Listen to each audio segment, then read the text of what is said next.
झारखंड में बहुत जल्द पेसा कानून लागू होने जा रहा है। राज्य की महिला बाल विकास एवं सामाजिक सुरक्षा मंत्री दीपिका पांडे सिंह ने यह दावा किया है। उन्होंने कहा कि पेसा का ड्राफ्ट आम लोगों की सुझावों को लेकर तैयार किया जा रहा है और इसे लेकर कोई भी मतभेद नहीं है। मंत्री ने यह भी स्पष्ट किया कि इस कानून को लेकर आदिवासी और गैर आदिवासी समुदाय के बीच कोई टकराव नहीं है और न ही इसे धर्म से जोड़ने की जरूरत है।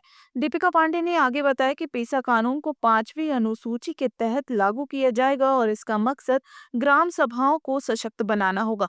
उनके अनुसार यह कानून किसी व्यक्ति या संस्था को डिक्टेट करने की इजाजत नहीं देगा, बल्कि सामूहिक निर्णयों के आधार पर विकास की दिशा तय होगी। उन्होंने यह भी साफ कहा कि पेसा को लेकर कुछ तत्वों द्वारा जानबूझकर दुष्प्रचार किया जा रहा है, जिससे लोगों को गुमराह किया जा रहा है। उन्होंने स्पष्ट किया कि गैर अनुसूचित क्षेत्रों में पूर्व की तरह पंचायत राज व्यवस्था कानून लागू रहेगी।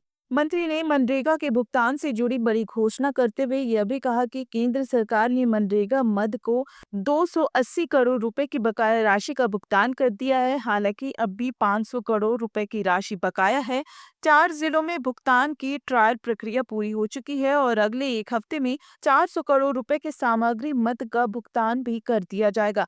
इसके अलावा उन्होंने यह भी कहा कि मनरेगा मजदूरी दर को 400 रुपए से अधिक करने को लेकर भी राज्य सरकार गंभीर मंथन कर रही है। उन्होंने यह भी बताया कि वर्तमान में मनरेगा के तहत 100 दिनों के रोजगार को बढ़ाकर 150 दिन करने की योजना बनाई जा रही है, जिससे इस वर्ष से ही लागू करने की तैयारी है। दीपिका पांडे सिंह ने पलाश के दायरे को राज्य भर में विस्तारित करने की भी बात कही है। उन्होंने कहा कि पहले इसे हर जिले में अनिवार्य रूप से उपलब्ध कराया जाएगा।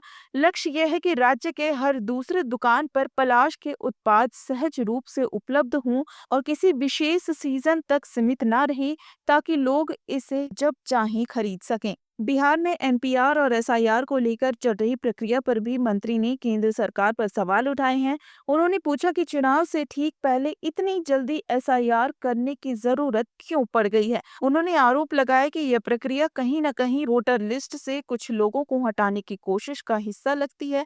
उन्होंने कहा कि पहले नोटबंदी लगाई गई और अब वोटबंदी की तैयारी की जा रही है।